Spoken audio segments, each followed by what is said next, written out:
Now, a lot of us have our dreams of owning our very own home. However, with prices skyrocketing, that dream seems slightly out of reach. But did you know there are other ways of getting onto the property ladder? Now, that's where shared ownership comes into it. But what is shared ownership and how does it work? Well, to help me delve into the topic of shared ownership today, I'm joined with Kelly from TMP The Mortgage People and Amy from Aster Group, both co-founders of The Exchange. Hi Amy, hi Kelly, how are you both doing today? Good, thank you. Good, thank you. Thanks for having us. Very excited to have you in the studio with me. How are you feeling? Ready to chat all things shared ownership? Yeah, absolutely. Yeah?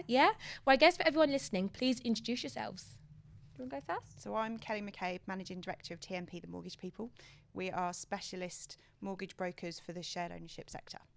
I'm Amy Nettleton and I am Assistant Development Director for Aster Group, looking after everything sales and marketing, so look after our shared ownership programme, and together we are co-founders of the Shared Ownership Exchange.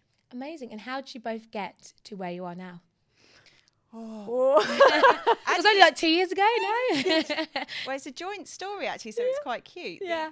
So I was a mortgage broker and just in normal stuff, and I was working for a business, and I thought, as we all do, that I knew much better and that I should set up my own business. Turns out I didn't know much better. But I did a mortgage for somebody that was buying a shared ownership home, and he hadn't been treated very well by the broker that he was using, and I felt sorry for him, and so I started doing that with him, and I met the person selling the shared ownership home. Wow. And it was both, it was my first shared ownership sale and it was your first shared ownership mortgage. And this is, we like to think it's 2 years ago, Oliver, but we're talking probably 20 years ago. Way. So Yeah. shared ownership's been around for quite a while then? Over 40 years. Wow. I actually didn't know that. I just assumed maybe it was like in the last 10, 15 years. No, over 40 years. Interesting. Well, what a journey. And here you are sitting on the All Things Money podcast with Ola in the studio today.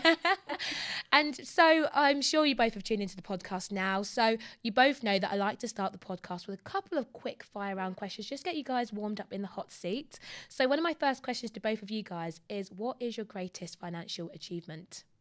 So mine is actually being brave enough after a long period of time to face my finances. Okay. I was one of those people for a long time, and actually Kelly was the one that helped me face my finances. So I was one for a long time that would rack up unsecured debt, wouldn't face it, if I'm honest. I wouldn't open the post. I didn't know how to get out of it. And it wasn't that I didn't have the means to either get out of it either. It just terrified me. Yeah. I never looked at a bank statement. I never looked at my balance. I'd be one of these people that would keep drawing cash out until it said no. Oh gosh. I didn't understand it, if I'm honest. And it was and I know you've discussed this a lot on your podcast around kind of financial management and how aware you should be. And it just terrified me, and it terrified me for years. And it got to the point where I was like, I've got to do something about this. And actually, it's like everything, isn't it? Once I'd started speaking about it and being open about it and understanding the kind of situation, then there's a plan moving forward of, well, how do I solve this? And little by little, and it's been, a few years probably, and this was like in my later adult life. This wasn't something when I was, young and daft. This was, something that I picked up a lot later. So I would say over the past kind of 5 years, I've really managed to understand it, and I actually love checking my balance now. Monzo's my great thing. Like I like save and stuff now, and I'm like, check me out with my savings. I mean, but for me it was that, and I'm really proud of the fact that I just made myself do it. Yeah, I love that one. I really love that. And like you said, we talk about this on the podcast all the time, and we talk about how important it is to check your finances, but it's great to see someone who's a successful businesswoman that's also been through that as well, because I feel like during these times, a lot of people are burying their head in the sand, and we've all been there before. I've definitely been there before. So I really appreciate you sharing that. More than welcome. What about you, Kelly? It's a difficult one. I think it, in a similar vein, it's saving money. Okay. And not a lot either. Yeah. I was never a saver. And even though the job I do is all about money, I was never much of a saver. And I think For me, it was, and again, it's Monzo. And I think that technology helps so much and making things visible that when it's in front of you and you can see it, it's almost like gamifying money, little amounts of money I'm talking. Yeah. So saving a tiny bit every day, that's my best thing that I've done. Yeah. I've set up a daily save and it's a tiny amount of money, but it means that every single day there's a little bit trickling out, and it's not enough to be noticeable, but then you look back and you go, oh, yeah, a bit of money there. Yeah. I'm doing the same on Monzo at the moment because all of my friends are getting married at the moment. So I have turned on my roundup feature on Monzo and it's just helped me put a little bit aside that I don't have to think about because I don't like the fact that I have to save for so many weddings at the moment. So it's nice to just have that trickling in the meantime. And I think I've only had it set up for like a couple of months and it's already at 50 quid. Yeah. So again, that will be someone's wedding present. So really, really like easy ways to save. Exactly. Passive is what it's all about, because I think people think saving and think, but Big I can't afford to save. Yes. But do like even if it's £1 a day, if you can afford £1 a day, set it up to go out of your account. And then by the end of the month, if you're not spending as much, you can put more in. Yeah. But I just think just do something like that. It's amazing. Yeah, no, I love that. And I guess on the flip side of that, you know, we're all great at managing our money now, but what's one thing you regret spending your money in the past or recently? I regret getting every credit agreement when I was 17. Interesting. 17? Well, 16 or 17. Oh, wow. Is it 18? It's fine. 18. Yeah, I'm old now. I'm nearly 34. So was a long time it's a ago. long time ago. But you know, your mum always said to you, don't do it.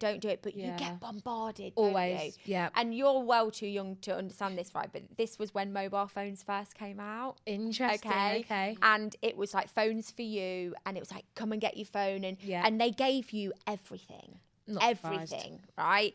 And I had like the catalogues. I mean, you won't even know what they are either. I used to love the Argos catalogue before Christmas. Okay. Throwback. No, but we're talking. You're talking Freeman. Yeah, so you'd buy stuff out of a you? catalogue and you'd pay it off monthly and stuff. And I just think it was so easy. And I think that was the start of where I made some really daft mistakes. But reversible. Then they're not like, they don't damage you forever, but actually be aware of that, I think, would be my kind of advice. Kelly? I think much the same vein. Just, you know, when you're younger, that credit card, I genuinely remember a credit card landing on the mat, and it was the first bit of credit I had. I was, again, generationally different. I bought a home when I was 18. Whoa. I'm yeah. jealous. I think it was 29,000 I paid for my first home. I'm very old though. You don't look it.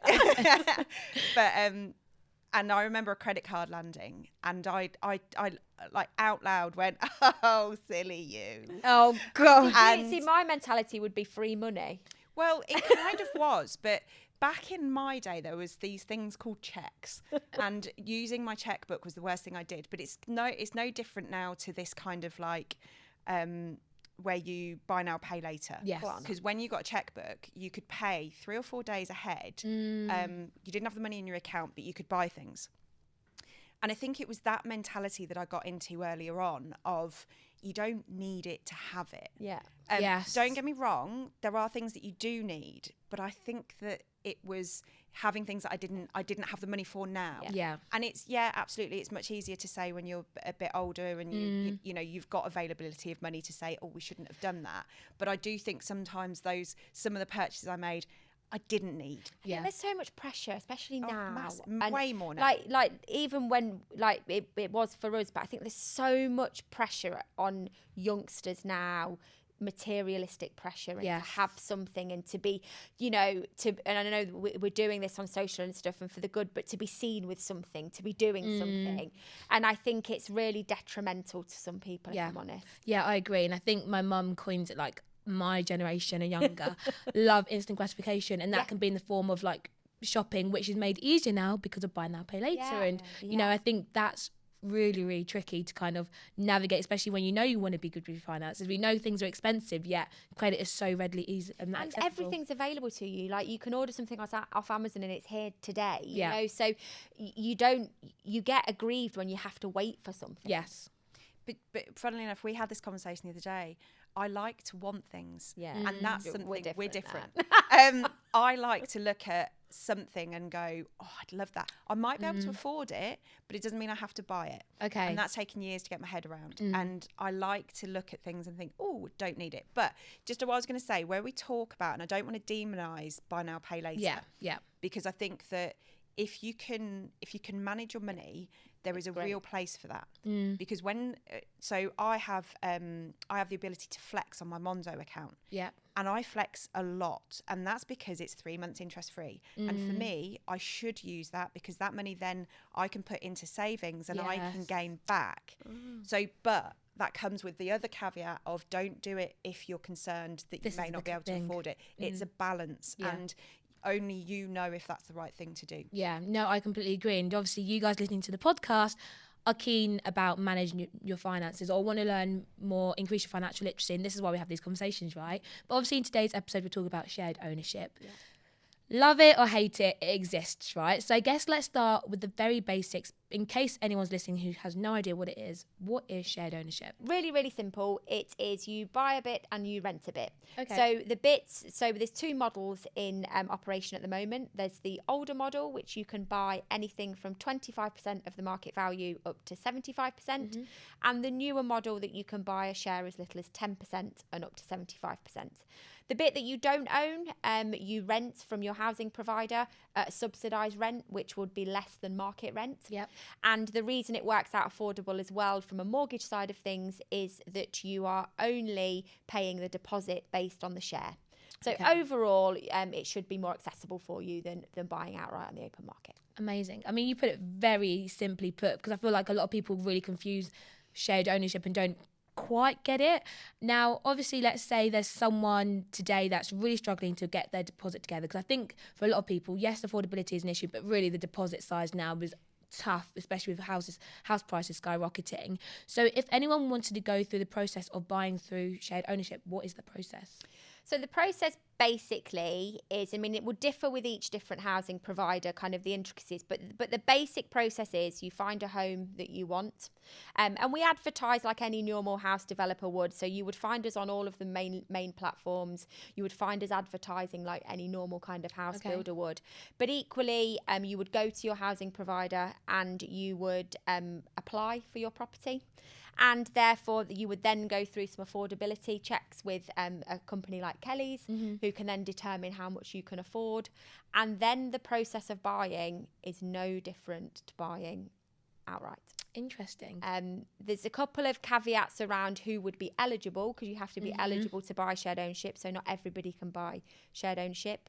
There's an income cap inside of London of £90,000. Okay. So your household income cannot exceed £90,000. Outside of London, it is £80,000. Okay. Your household income cannot exceed that. And there could be some local connection criteria if you're in more rural areas. And also if you are existing MOD personnel, you get priority. Okay. So there are a few priorities there, but on the whole, the actual process of buying is no different. Seems so. Kelly, anything you'd like to add? Well, you mentioned about deposit. One of the lovely things about shared ownership is that there are 100% mortgages available. Okay. So if anybody listening is really keen to get on the ladder, the deposit doesn't have to be the thing that stands in your way either. The best thing to do is to find the properties and speak to the housing provider. Okay. Because as long as they find 100% acceptable, then you don't even need to say for that. You're still going to need your money for fees. Yes. And fees are fees at the end of the day. But you don't need that to stand in your way. Yeah, no, amazing. And obviously, Amy, one of the pros you mentioned is that sometimes shared ownership can maybe work out cheaper than privately renting, right? But what other pros are there to shared ownership? So it gives you security of tenure. So at the moment, we've got an unregulated private rented sector. There is no regulation on rent levels. There is no regulation on giving notice. And I think at the moment, what we're seeing is the kind of people that want to buy or are coming to us to buy shared ownership are very varied. So yes, we do have our core group of first-time buyers, absolutely. But we also have a growing demographic of maybe people that are downsizing at retirement age, that maybe don't want to go into retirement living and actually want to have the independence of their own home, but want to stay in their local community. We also have a lot of people that are maybe going through marital or relationship breakdowns and actually may have kids in local schools and family and childcare and jobs. Yeah. And therefore actually having the security of staying in that community, keeping those children in school and knowing that you're not going to have a letter from the landlord giving you notice or doubling your rent. Yes. There are costs obviously that would rise within shared ownership, such as your rent. They're all explained in your lease with formulas that you can work out how to do that. But for me, it's around a safe and secure place to call home, which I think is the fundamental that kind of grounds us all. Yeah. Would you agree, Kelly? Absolutely. I think it's proven over the years that it can create that next step as well. Yeah. Shared ownership isn't necessarily the end of the story. And to give people that leg up onto the ladder, the other thing is that when you're renting, your money is going nowhere. But when you're in shared ownership, if the market moves and you're paying back a debt at the same time, you're investing your money. Yes. So when it comes to selling that property, you don't have to stay there for 10 years, but you might stay there for 5 years and then decide to move on, but you get some of your money back. Yeah. And you just simply can't get that by renting. Yeah, I agree. And I guess we've spoken about the pros, but when it also comes to buying through shared ownership, what other costs are associated with shared ownership outside of your rent? So you'll have your mortgage costs. As Amy's already said, that would be proportionate in comparison to if you bought that on the open market. Service charge, that goes with it being a leasehold property. And all the other costs are pretty typical. So it's a bit of a myth that mortgage rates are much higher for shared ownership. It's not true. Yeah. The mortgage rates tend to be typically exactly the same. And all of the other costs that go with it are just home ownership costs. Yes. So it is literally just your rent and service charge that you have to pay in addition to what you would normally pay. Yeah, thank you for explaining that. And I guess if there's anyone listening that has heard the term leasehold for the first time just now, what actually is leasehold? Go on, Amy. So leasehold is where you don't own the entirety of the building. So to put it in real terms, if you bought a house, you would ordinarily own the freehold, which means you own the bit of land that it sits on. Okay. So leasehold is typically in apartment blocks because you cannot own the land that it sits on because you are one of many. Okay. And therefore, that is one explanation of leasehold. But equally, because you are a shared owner and you own part of the property, you rent the other part, you are a leaseholder in that vein as well. Okay. So we've got the service charge. What about ground rent? Is that also applicable with shared ownership properties? Depends on the development. Okay. Not very often, if we're honest. Okay. But it would depend on it. It'd be very development specific. So again, ask your housing provider to make sure you know all of any additional costs that could be levied. And it tends to be wrapped up in your service charge anyway. I see. Perfect. Now, I'll be honest. I am a single, female, business owner living in London, right? So wanting to buy a property is tough. So I have genuinely considered shared ownership. Now, for me, I've been looking at a few shared ownership properties and the idea of maybe a 2-bed shared ownership property actually really appeals to me.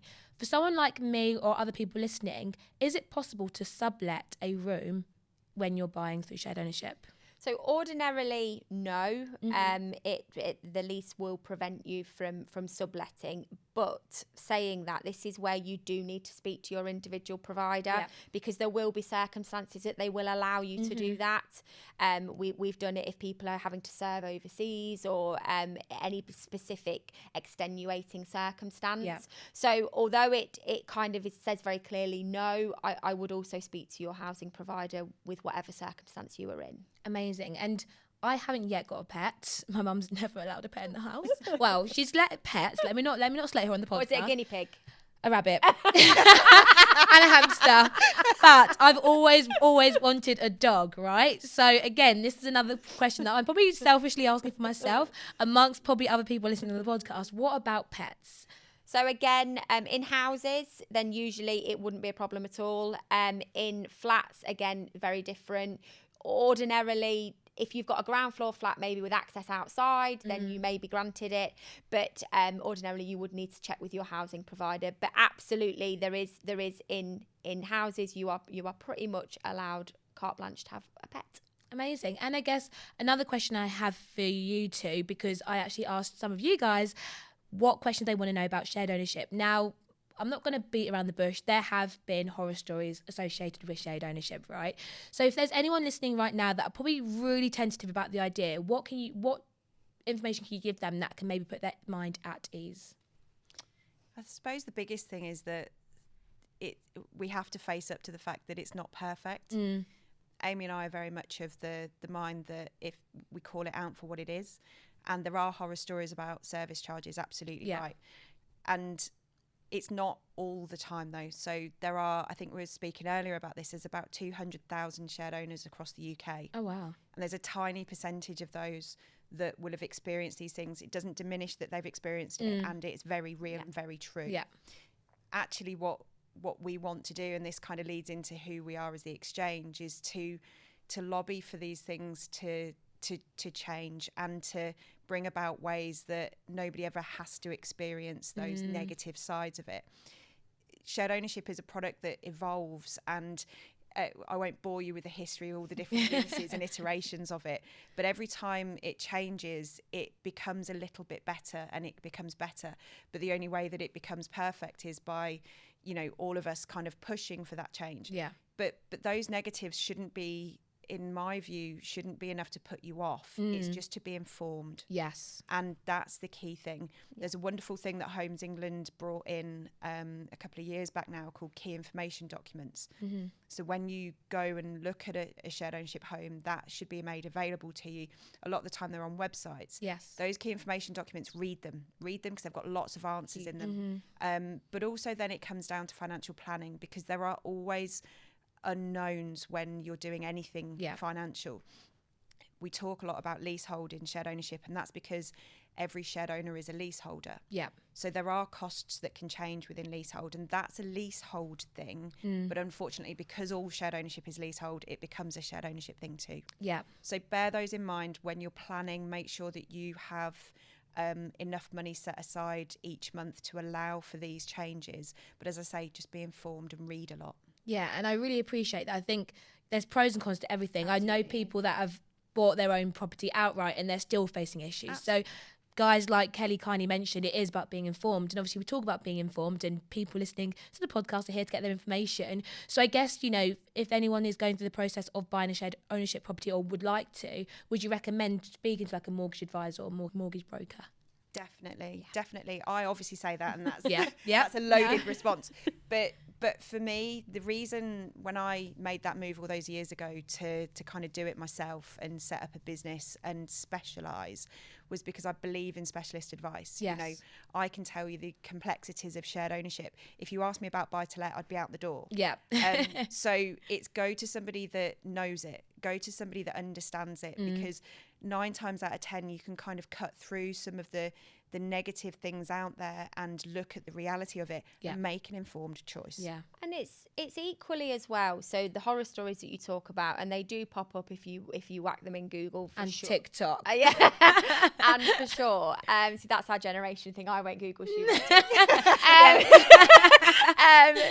But the thing that we talk about a lot, which is really important to us, is that when you're buying shared ownership, a bit like what I spoke to before, so what does it offer you? It offers you a safe and secure place to call home.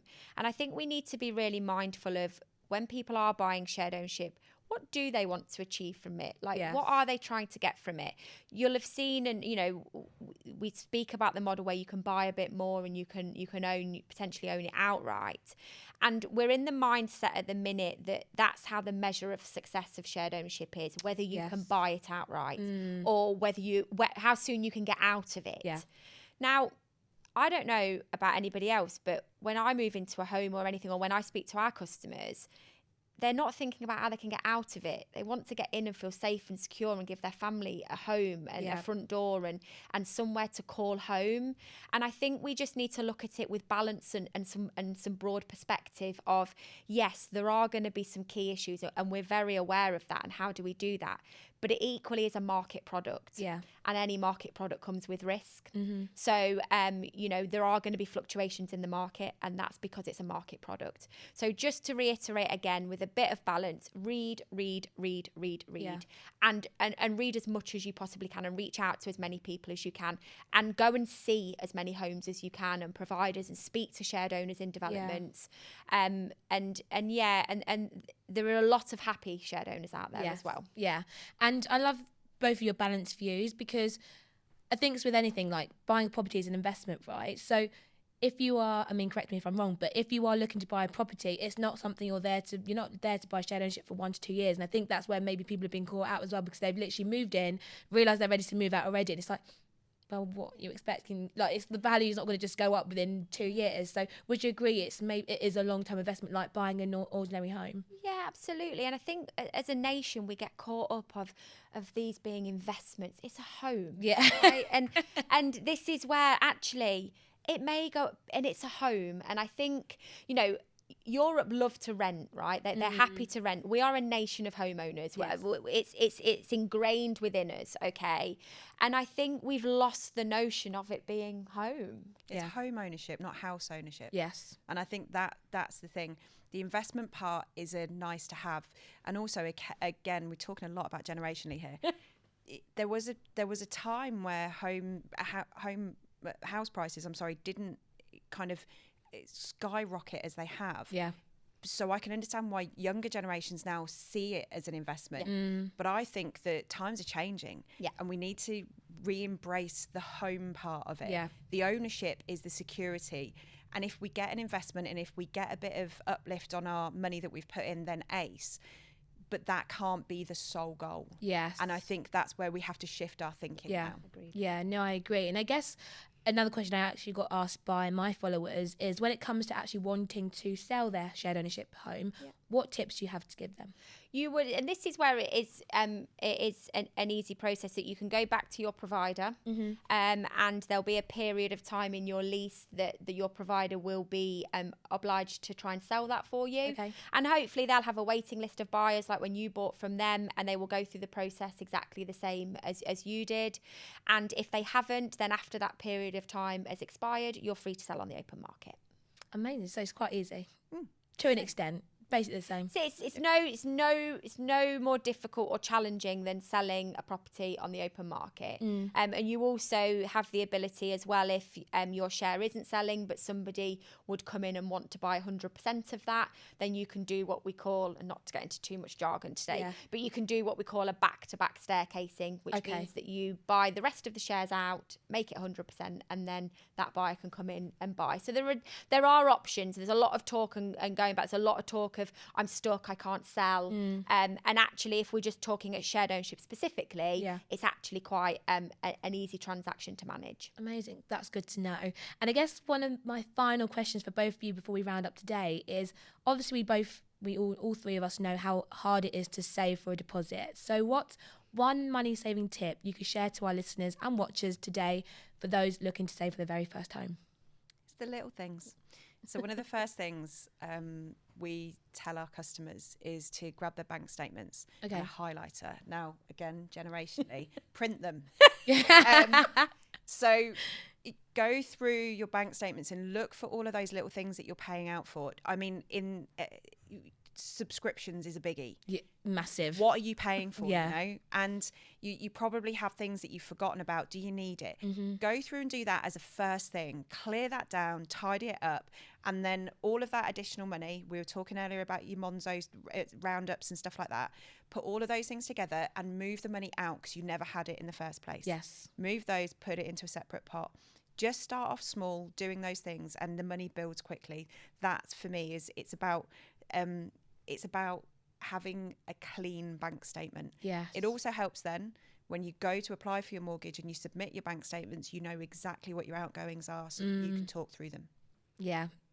Amy? I think it's pretty much the same. It's a bit like what we were talking about before around your own kind of financial management. It's not being afraid of it, and actually not, and not getting disheartened that you think, like we said earlier, that you need to have these big deposits and these big savings pots. That is the beauty of shared ownership. You don't need a huge deposit, or sometimes no deposit at all.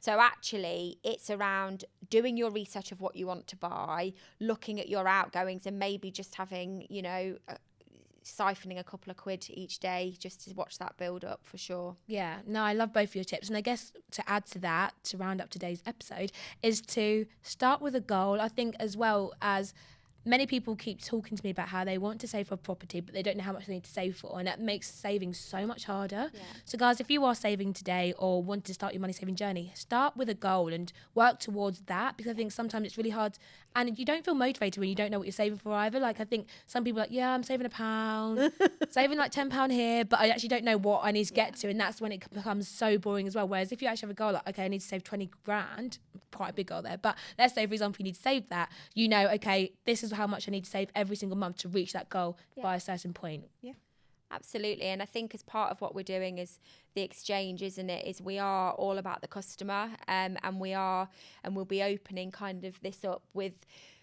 for the consumers to come and speak to specialists and to come and get an insight into actually what the sector does and how we do it. And we get so much kind of pushback, a bit like what you said earlier, oh, it's been around for that long, and I need to share with somebody what, you know, what is it? And actually, so we're going to be moving the exchange in the very, very near future around bringing the platform to consumers and our providers to consumers, to be able for them to gain some specific direct knowledge. Amazing. Well, Amy, Kelly, thank you so much for joining me on the podcast today. I've genuinely learned a lot more about shared ownership because, like I said, I've been doing my own research, and yeah, I think it's just a conversation that needs to be had. And I think you both shared such good balanced views and shared really important information about the topic. So thank you very much once again. I guess if anyone wanted to check out TMP The Mortgage People, or wanted to check out Aster Group or the exchange in general, where can they go to do so? So you can find the exchange on Insta, on socials, and we're kind of quite active on LinkedIn. You'll be able to find Aster on socials as well, and just by a quick, easy web search. And we operate pretty much from Oxford right down into central London and across to Devon and Cornwall. So we've got a really wide operating area of homes available. So yeah, do check us out, and one of the team would love to chat to you. Amazing. Kelly? We're at tmpmortgages.co.uk, and as Amy said, on LinkedIn as well. Brilliant. Well, guys, as always, I'll leave links in the podcast description. And yeah, thank you so much again. Thank you.